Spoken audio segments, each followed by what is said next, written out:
Okay, so for anyone wondering how to actually get this fan and attach it on, this is how you do it, right? So let me take this off. So these are the clips that come with them. That might seem a little bit confusing at first. And I can't really find any videos of actually anyone demonstrating how to do it, because they all think, oh, you should just know. But it actually is a little bit difficult, and I'll show you why now. So this is the fan.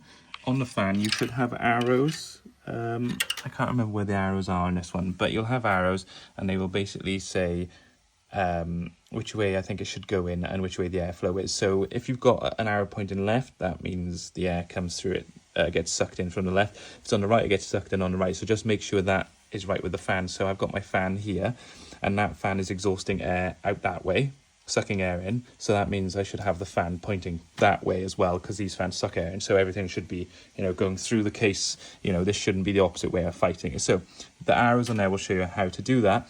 And then I will show you how to attach this. So it might seem complicated at first, but you see these little hooks? These hooks basically hook in to the fan screw holes that you normally screw in.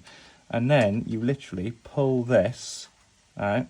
You pull this over this little hump, like that, see? I just pulled it into those grooves, but then over. And then you repeat on the bottom as well. And if you want to get it off easy, use one of these that come with it, one of the spare ones, hook it onto there, and then just pull it the opposite way, then lift up slightly. Yeah, I thought it would be a good little tip for you guys.